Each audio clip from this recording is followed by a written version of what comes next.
Jack Dorsey sells his first tweet for over $2.5 million as a non-fungible token, or NFT. How important are NFTs becoming to digital artists, and what does this mean in the world of copyrights? This is Stuff You Should Know About IP.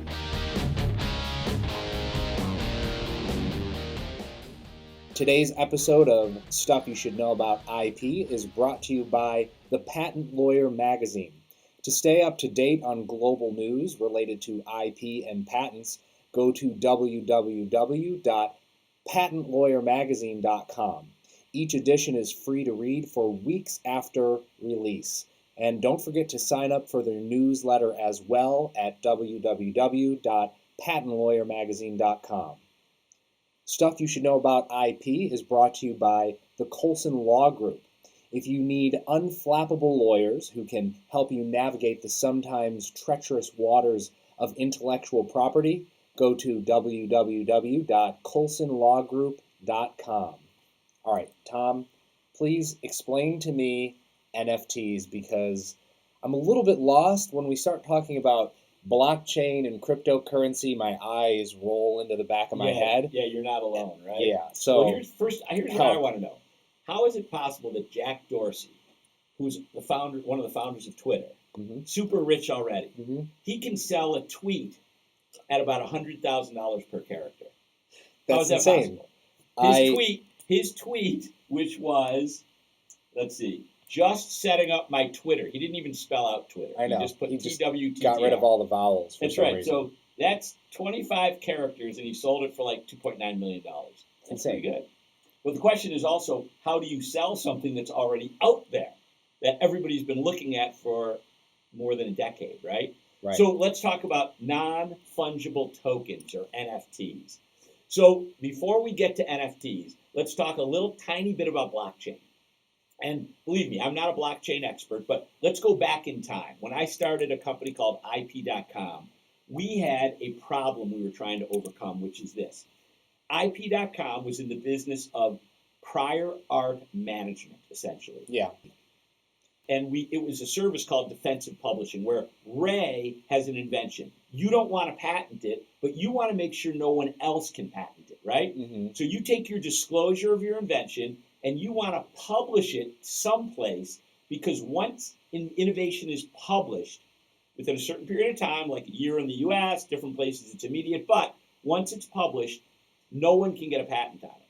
So you might say to yourself, I don't have the money, I don't have the time, I don't have the interest in getting a patent on this innovation that I came up with, right, but I want to make sure no one else gets a patent on it, and they'll be able to block me from using it. So I publish it as a defensive measure to ensure that no one else can get a patent, right? Right. So historically, for like the last X number of decades, people have been publishing innovation in magazines and journals and stuff like that. But it's difficult for patent examiners to find those publications when they're analyzing competitive patent applications, right? Yeah. So the internet emerged, right? Mid-90s, the internet comes about, and people are like, oh, yes, this is a great way that we could create kind of like a database where patent examiners can search to find non-patent prior art references. Right. So we came up with IP.com, a database where people could affirmatively publish their inventions that they don't want to get patented and they don't want anyone else to get patented. Right. But the problem is, with the internet, especially in the early days, like the mid-90s, 1997, it was the Wild West. Yeah. So back then, you publish it. 10 years later, any 10-year-old kid with a computer can publish another document and make it look like it was published back in 1997, change the properties and stuff like that. Yeah. So we had to come up with a way to make it so that it was irrefutable. It was published on this date, and it's never been altered. Essentially, an authentication tool, right? Now, luckily, we didn't have to invent that, because there's all these things out there at the time which are essentially called digital fingerprints. You take a document, an electronic record. It could be a video. It could be a graphic. It could be a Word file. And you use an algorithm to create a digital hash, right? And and this is this multi-character set of numbers, letters, characters, and there might be 25 or 30 or 40 characters that define that document. So if you calculated the fingerprint of that document again in years in the future, as long as there's been no changes, that long string, that hash, would not change. And then you can prove with certainty that the document has never been altered since it was originally created. We used to call those digital fingerprints or hash marks, right?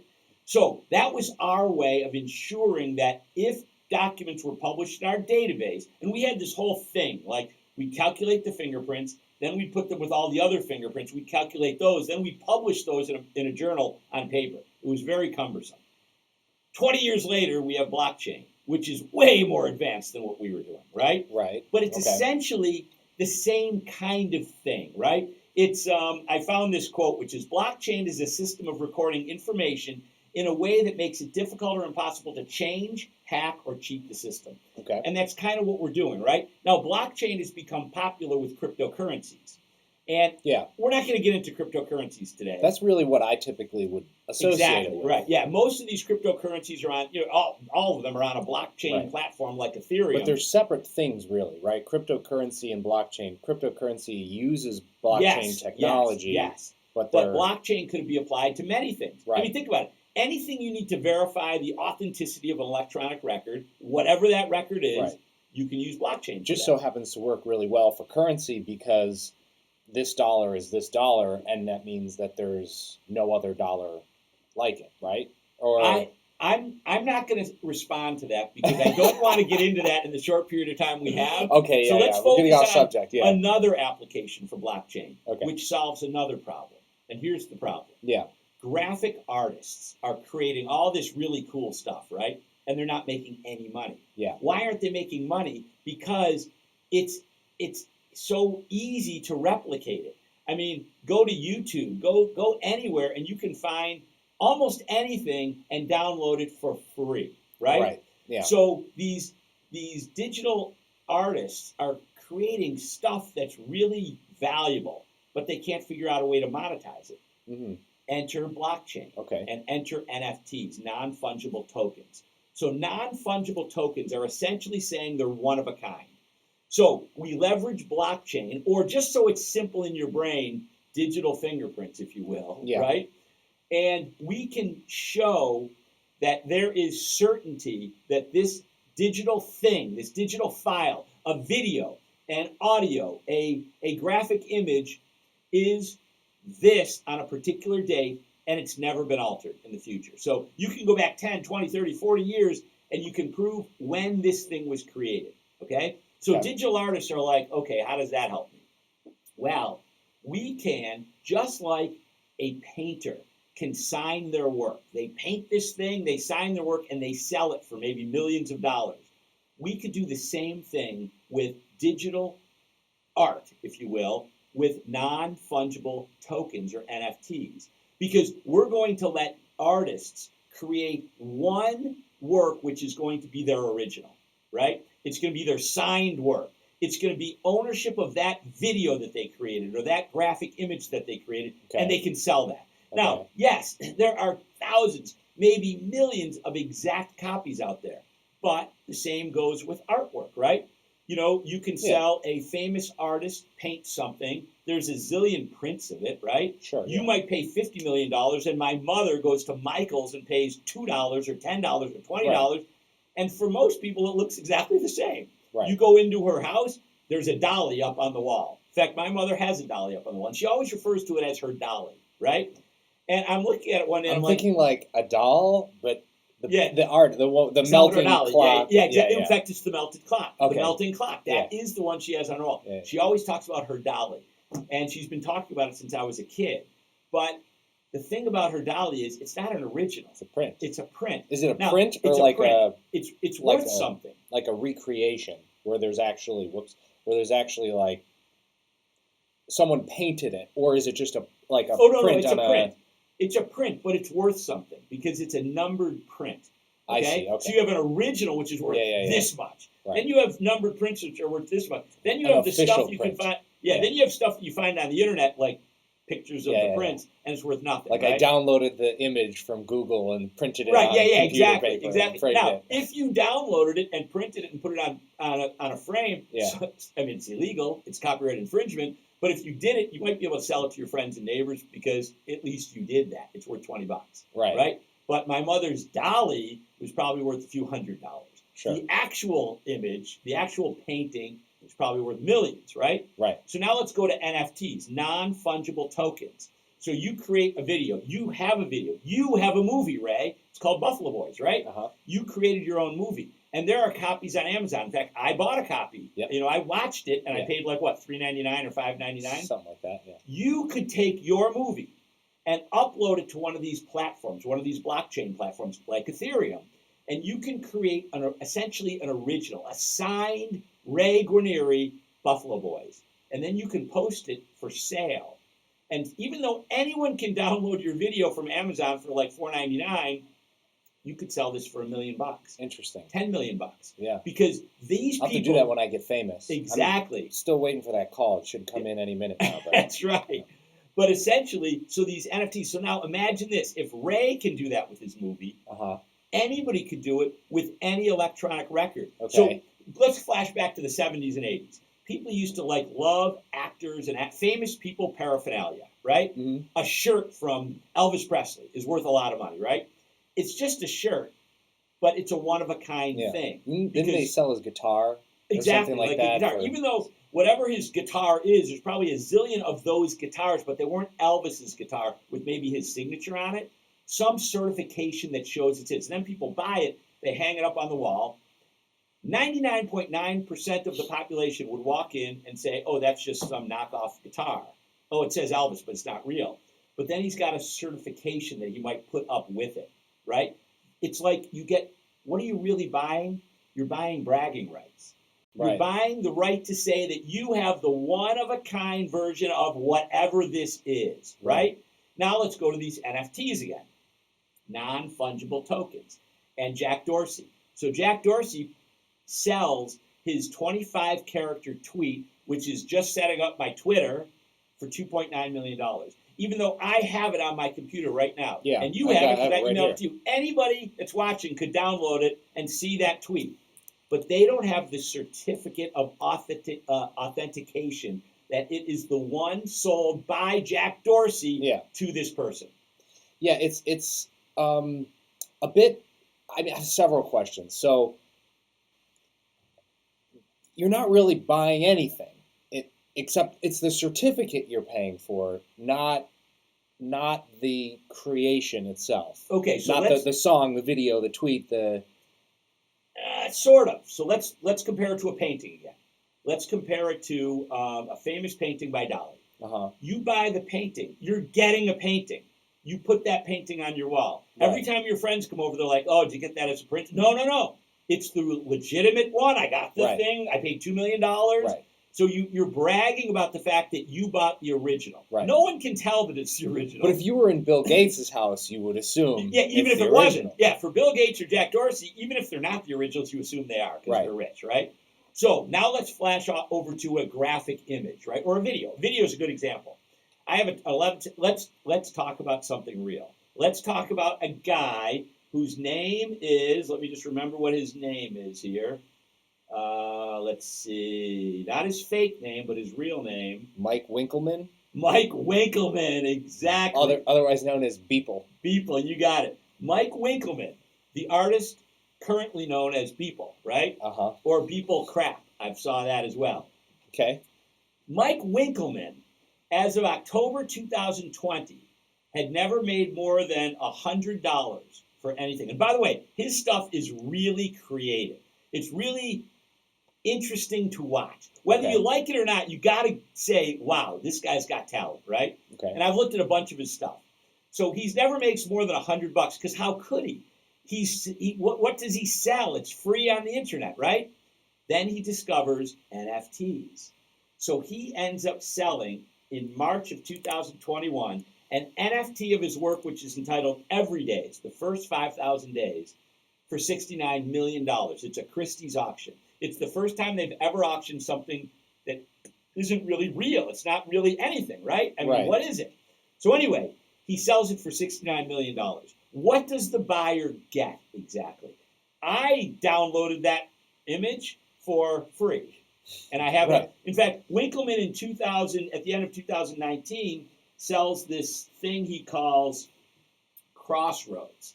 It's basically a video of people walking by what looks like a bloated and dead version of Donald Trump covered in all kinds of nasty graffiti, and a bird lands on it, right? Yeah. Sells it for $6.6 million, okay? That's insane. I downloaded it for free, and I got every bit of value or lack of value, depending upon your position in the world, from watching it as the owner got, because it's the exact same video. Now, let me compare it to a painting again. In 2014, there was a Claude Monet painting, which was called Nympheus, and it's basically water lilies painting. Yeah. $54 million at Sotheby's, okay? $54 million. So that thing, the Sotheby's painting, is a little bit different than a print because it's actual paint, right? Right. Now, Tom and Ray may or may not, I don't know if we can tell the difference, but experts certainly can, right? And maybe anybody can. Maybe you could feel the texture and it's like, wow, that's paint. That's really paint. Right. Now, maybe there's also a way to do print versions that feel like paint as well, but they're different. Yeah.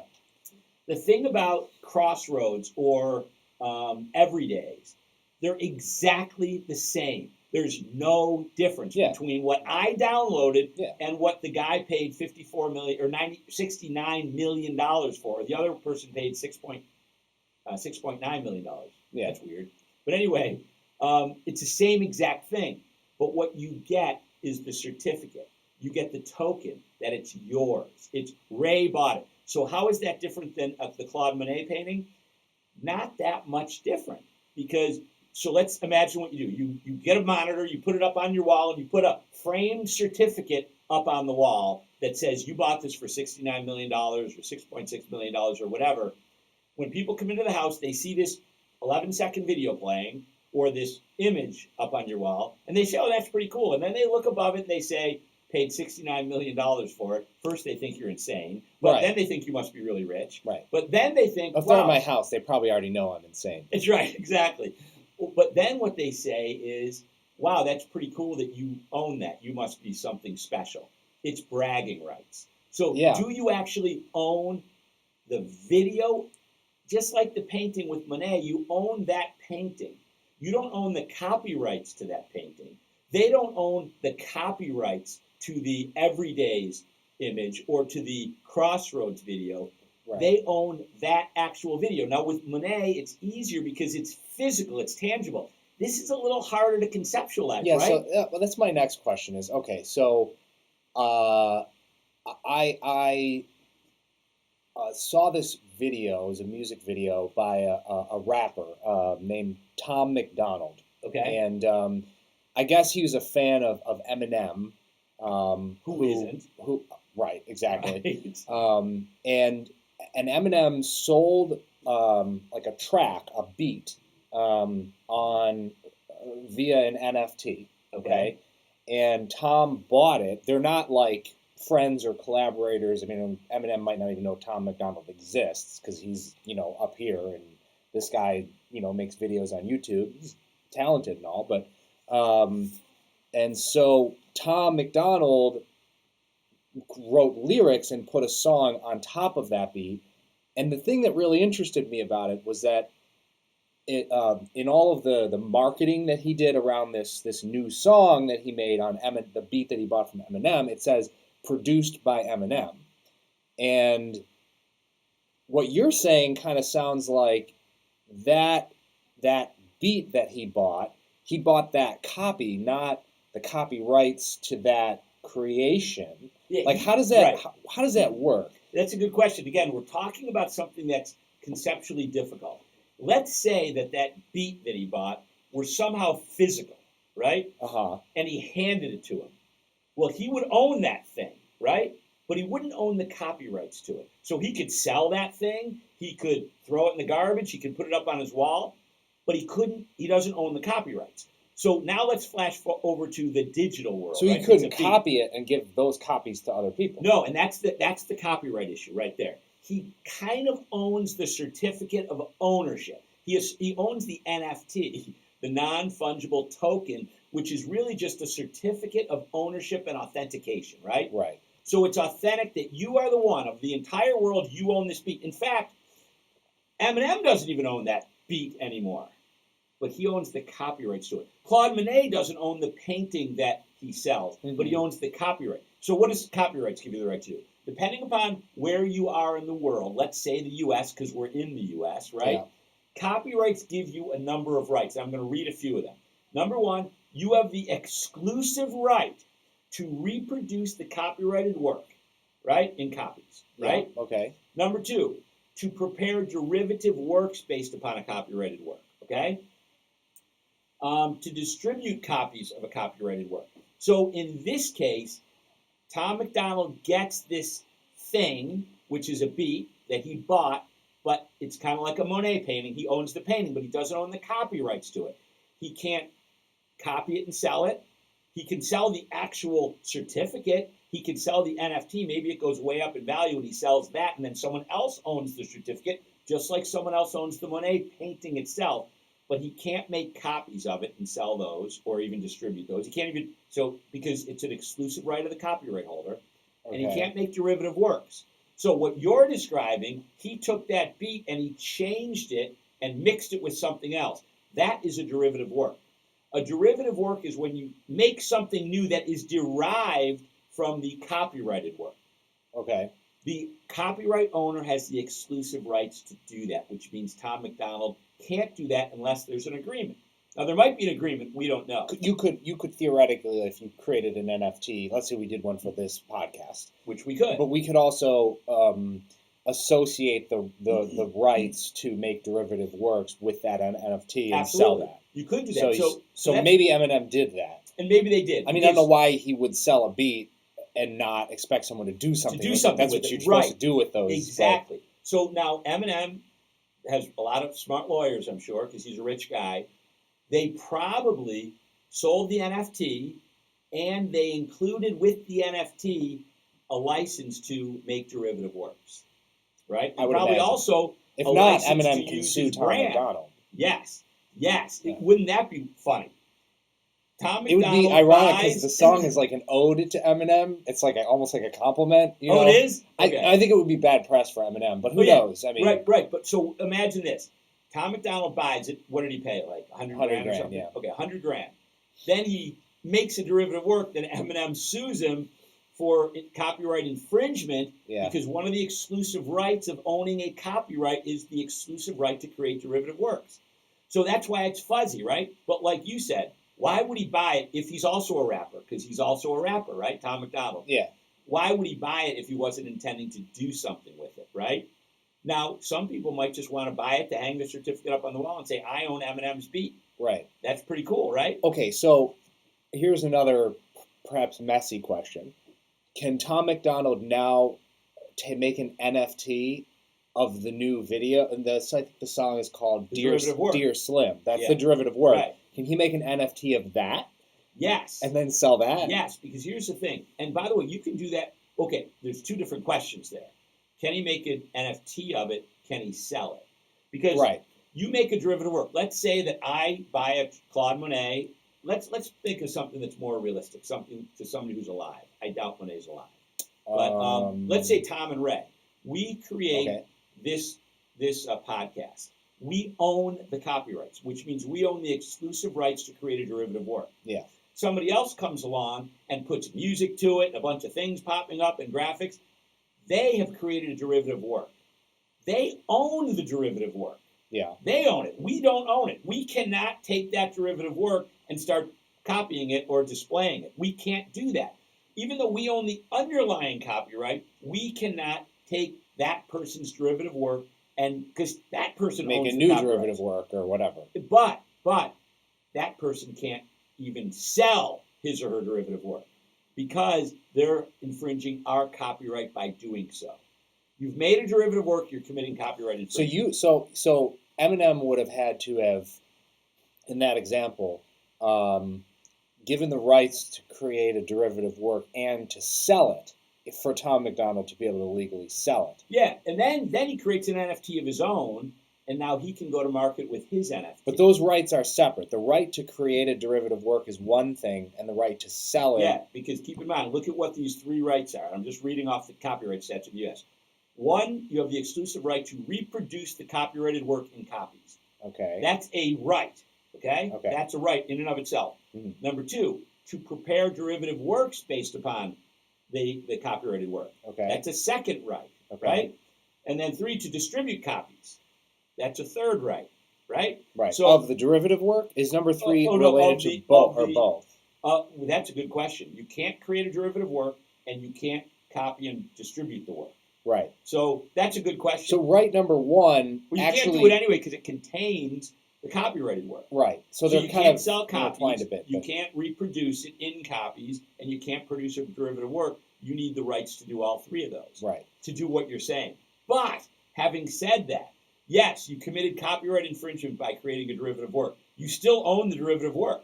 You're the copyright owner of the derivative work. You can't do anything with it, and you might be sued for even creating it, but you own it. Right. So now go to the NFT world. Yes, anybody can create an NFT on anything. Then the question is, are you infringing copyrights? And that's the confusing thing about NFTs. What are you actually buying? And I think the only thing you're buying when it comes to NFTs, as opposed to paintings, is bragging rights. That's what you're buying. You're buying the right to display a certificate that says you own Pulp Fiction. Right? Okay? Great movie, right? Everybody wants to watch Pulp Fiction. Yeah. And everybody can. I have a DVD of Pulp Fiction. You probably have a DVD of Pulp Fiction. But the point is, but Quentin Tarantino or whoever it is that owns it right now can create an NFT, a non-fungible token of Pulp Fiction, and sell it for like probably $10 million. And I'll bet you that's going to start happening. There's going to be a wave of this. I read one thing that LeBron James, there's a video clip of him doing like a slam dunk or something, and that was created into an NFT and sold. I mean, any digital thing can be turned into an NFT and sold, and I'll bet you there is going to be a massive wave of selling NFTs to old movies. Somebody owns them, right? Yeah. And by the way, just because you sell an NFT, it doesn't mean the movies aren't still out there, right? I can't. You can sell it with the built-in royalty. Are these assets? Question mark. I mean, that's the question there.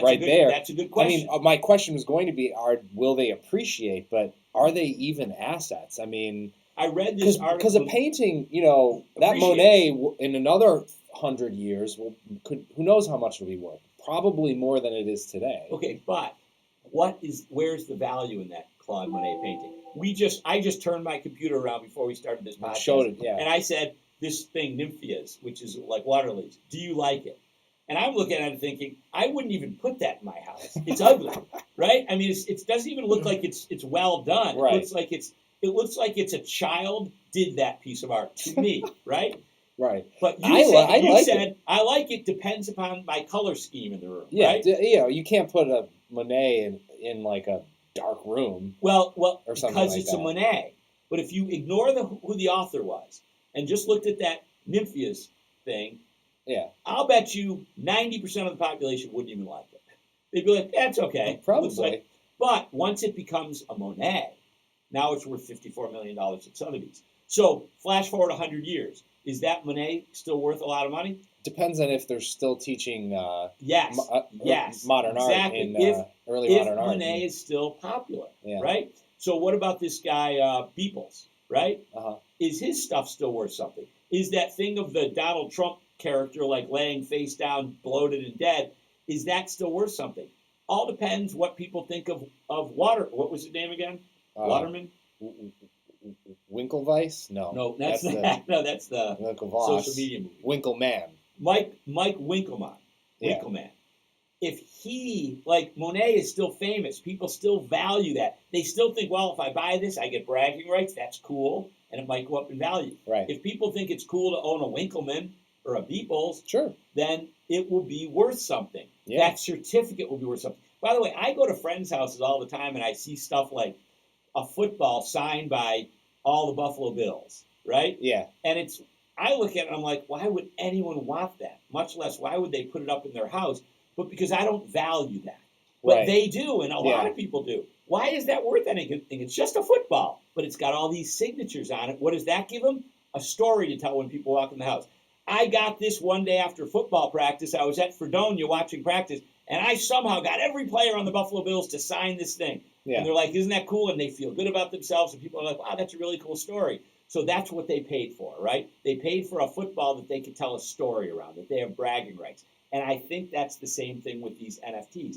It's a cool story. It makes you look cool. It makes you look big. It gives you some kind of pride that you own it. Pride of ownership. Maybe that's what you're buying. Yeah. It's certainly doesn't exist in the material realm. But it does, because you have a technically certificate. it does. Technically it does. But you know right? what I mean. I do. It's I know a what bit. you mean. It's a lot of it is in here. And here are a couple fuzzy things, okay? The NFT that's on the blockchain does not have the video, and it does not have the image. It doesn't have the thing, the work. Yeah. It just has a link to it. It refers you to a website. Now, what if that website goes down?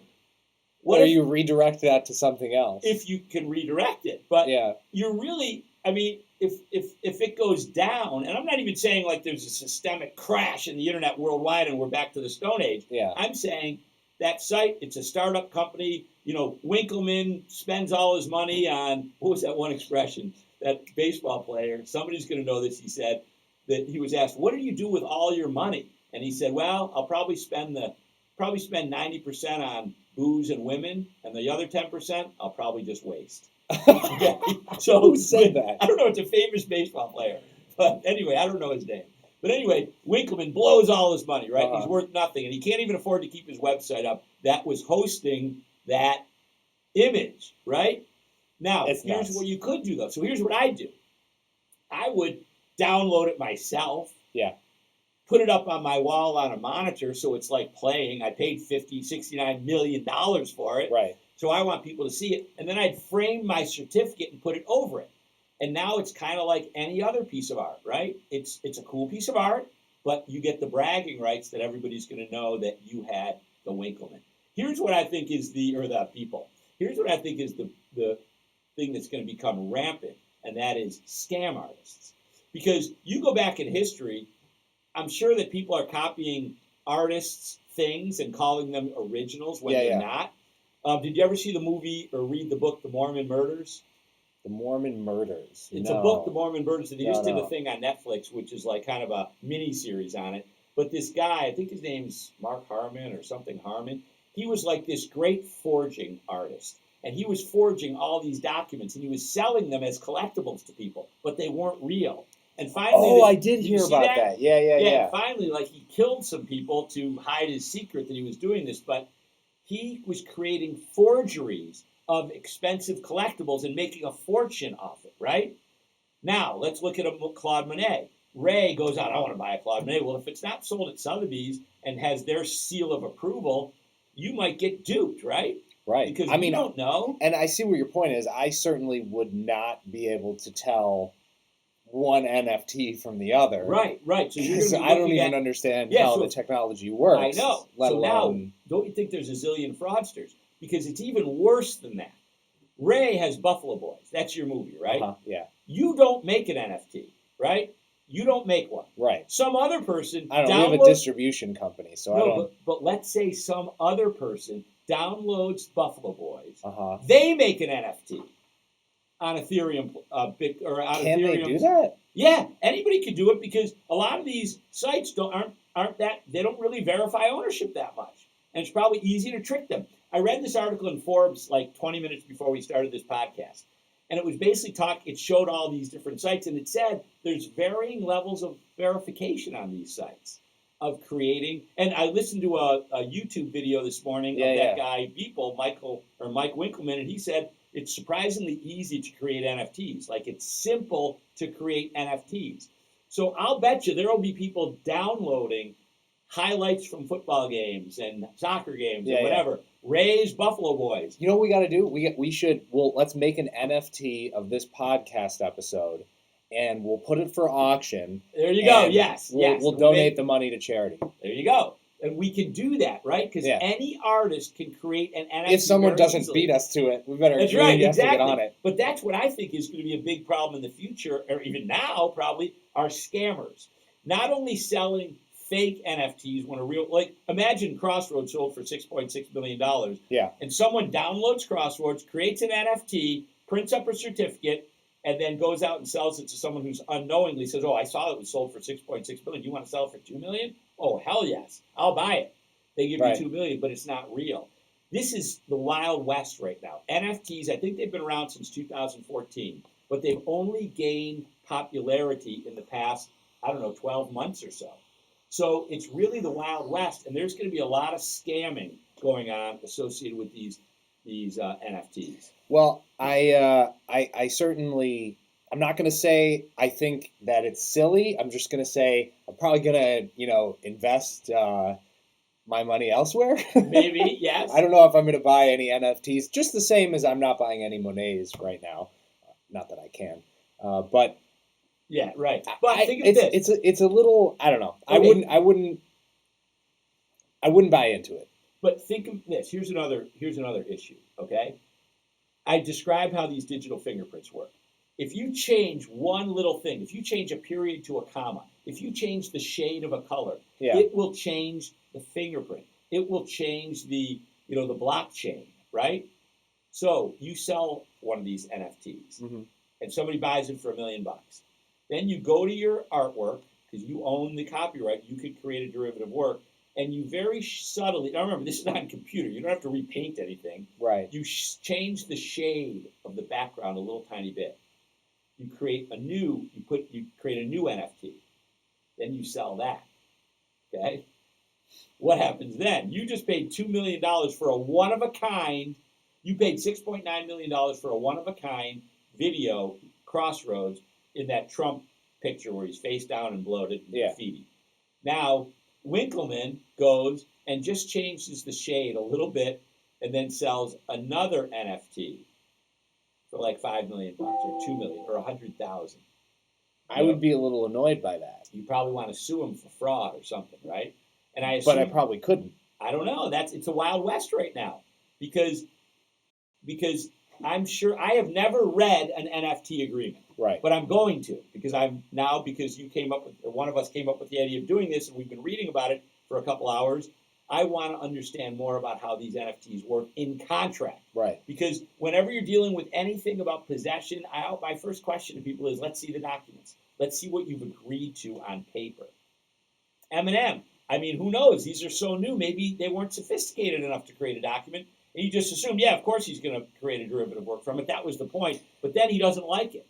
M&M's like, I don't like that derivative work. I don't want him doing that. I'm going to sue him for copyright infringement. And Tom McDonald's like, whoa, I bought it from you for $100,000. What'd you think I was going to do with it? Right. Well, there's laws that define that, and Tom McDonald might be out of luck if there's no. But that kind of controversy can only help his career.